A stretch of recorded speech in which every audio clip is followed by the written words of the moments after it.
وما تفعلوا من خیر یعلمہ اللہ، جو کچھ تم بھلائی کرو گے اللہ اسے خوب جانتا ہے۔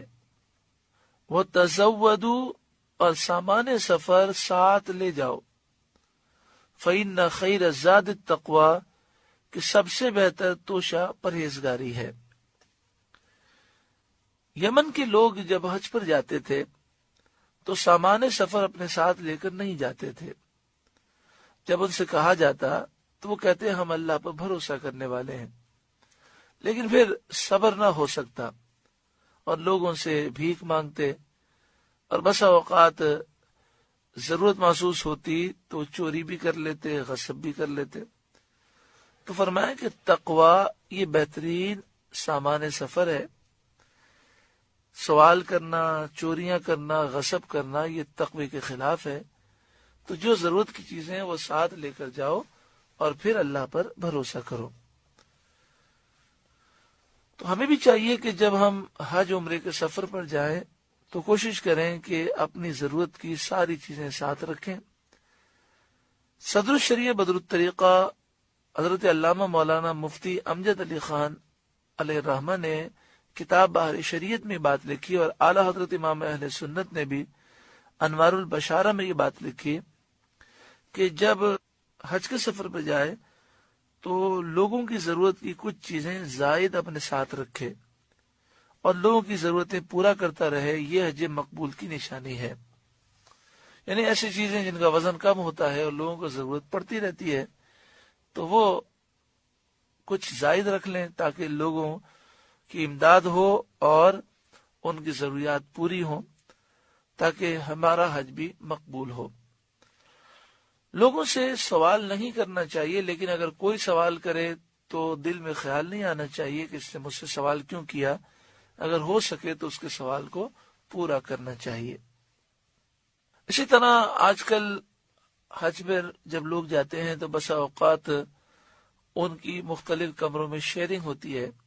بعض لوگ تو فیملی کے ساتھ جاتے ہیں اور بعض جو ہے وہ کسی کے ساتھ اس طرح جاتے ہیں کہ وہ خود اکیلے ہوتے ہیں اور ایک کمرے میں 5 افراد ہیں، ان میں وہ شامل ہو جاتے ہیں۔ تو اس میں اس طرح لوگوں کی خدمت ہو سکتی ہے کہ محسوس ہوتا ہے کہ کمرے میں جو افراد ہیں ان کی جو ضروری چیزیں ہیں وہ انسان یا تو لے کر جائے یا وہیں سے خرید لے اور کمرے میں رکھ لے، پھر لوگ اسے استعمال کریں، جیسے کنگا ہے، تیل ہے، اسی طرح پانی ہے، اس طرح کی چیزیں کمرے میں رکھ لے اور لوگ استعمال کریں۔ تو اعلی حضرت امام اہل سنت اور صدر الشریعہ کے حکم کے مطابق لوگوں کی اس طرح کی خدمت کرنے سے انشاءاللہ حج مقبول ہوگا۔ فَإِنَّ خَيْرَ الزَّادِ التَّقْوَى، بہترین زاد راہ ہے، توشہ سفر ہے، وہ تقوی ہے۔ انسان کو چاہیے کہ جب وہ یہاں سے نکلے تو سچی پکی توبہ کر کے نکلے اور اپنے دل میں اللہ کا خوف پیدا کرے، کیونکہ اس سفر میں جہاں دیگر سامان کی ضرورت ہے سب سے اہم چیز اس کے دل میں تقوی ہو۔ بعض لوگ یہاں سے توبہ نہیں کرتے اور کہتے ہیں حج کے بعد پھر گناہوں سے دور رہیں گے۔ تو اللہ تعالیٰ نے اتنا مبارک سفر عطا فرمایا تو جانے سے پہلے انسان سچی پکی توبہ کر کے جائے۔ کسی کا قرضہ لیا ہے تو وہ واپس کر کے جائے، اگر واپس کرنے کی طاقت نہیں تو اس سے اجازت لے کر جائے۔ کسی کا مال ناجائز طریقے سے لیا ہے تو اسے واپس کرے، کسی پہ ظلم کیا ہے یا دیگر معاملات کیے ہیں، دل آزاری کی ہے تو اس سے معافی مانگ کر اور صلح و صفائی کر کے جائے۔ وَاتَّقُونِ يَا أُولِي الْأَلْبَابِ، اور اے عقل مندو مجھ سے ڈرتے رہو۔ لَيْسَ عَلَيْكُمْ جُنَاحٌ أَن تَبْتَغُوا فَضْلًا مِّن رَبِّكُمْ، تم پر کچھ گناہ نہیں کہ اپنے رب کا فضل تلاش کرو۔ زمانے جاہلیت میں لوگوں کا خیال یہ تھا کہ جو شخص حج کے دوران کوئی بزنس کر لے، کوئی چیز بیچ دے تو اس کا حج نہیں ہوتا۔ تو یہاں فرمایا گیا کہ تم پر کچھ گناہ نہیں کہ اپنے رب کا فضل تلاش کرو، یعنی حج کے ارکان جو ہیں وہ صحیح طور پر ادا کیے جائیں اور ساتھ میں کوئی کاروبار کر لیا جائے تو کوئی حرج نہیں ہے۔ دو چیزیں ہوتی ہیں، ایک شخص حج کے لیے گیا اور ضمناً کاروبار کر لیا، اور ایک شخص گیا ہی کاروبار کے لیے اور ضمناً حج کر لیا۔ تو یوں نہیں ہونا چاہیے، بلکہ نیت ہو حج کی اور مقصد حج کرنا ہی ہو، مگر ضرورتاً کوئی چیز خرید لے یا کوئی چیز بیچ دے اور اس سے نفع کما لے تو اس میں کوئی حرج نہیں ہے۔ فَإِذَا أَفَضْتُم مِّنْ عَرَفَاتٍ، تو جب تم عرفات سے پلٹو، اللہ اکبر۔ قرآن مجید فرقان حمید وہ منظر ہمیں یاد دلا رہا ہے کہ جب میدان عرفات میں سورج ڈوب جاتا ہے، پھر حاجی میدان عرفات میں مغرب کی نماز ادا نہیں کرتا اور پھر وہ وہاں سے مزدلفہ جاتا ہے، اور مزدلفہ پہنچ کر مغرب اور عشاء کے وقت میں ادا کی جاتی ہے۔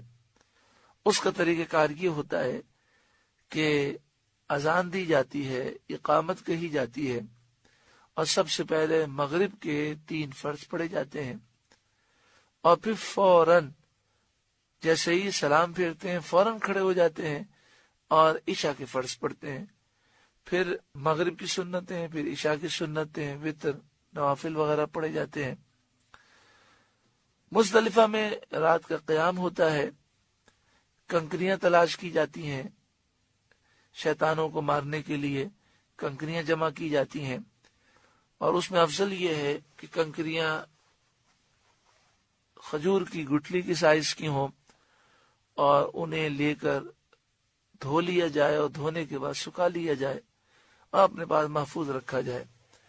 جسے 12 تک رمی کرنی ہو تو اسے چاہیے کہ وہ 49 کنکریاں جمع کر لے، اور جسے 13 کی بھی رمی کرنی ہو تو اسے چاہیے کہ وہ 70 کنکریاں جمع کر لے۔ کچھ زائد رکھ لیں تو بہت اچھا ہے۔ پھر کچھ آرام کرنا چاہیں تو آرام کر لیں، تہجد کے لیے اٹھ جائیں، ورنہ کم از کم فجر وقت میں ادا کریں۔ وہاں رش ہوتا ہے تو کچھ جلدی اٹھیں اور وضو کر کے فجر کی نماز وقت میں ادا کر کے، وہاں افضل یہ ہوتا ہے کہ فجر کی نماز اول وقت میں ادا کریں، جیسے ہی فجر کا وقت شروع ہو فجر کی نماز پڑھ لی جائے، اور پھر فجر کا جو پورا وقت ہے اس میں اللہ تعالیٰ کا ذکر کیا جائے، دعائیں مانگی جائیں کہ یہ قبولیت دعا کا اہم وقت ہے۔ اور پھر جب سورج نکلنے کے قریب ہو تو پھر وہاں سے حجاج مزدلفہ سے مینا کی طرف روانہ ہوتے ہیں، لیکن اگر کوئی فجر کی نماز پڑھ کر فوراً نکلنا چاہے تو اس کی بھی اجازت ہے۔ یہ چند باتیں عرض کی گئیں جسے سن کر مزدلفہ کی یاد آتی ہے۔ فَإِذَا أَفَضْتُم مِّنْ عَرَفَاتٍ، تو جب تم عرفات سے پلٹو، فَاذْكُرُوا اللَّهَ عِندَ الْمَشْعَرِ الْحَرَامِ، تو اللہ کو یاد کرو مشعر حرام کے پاس۔ مشعر حرام کے پاس ایک مسجد بنی ہے، مسجد مشعر حرام۔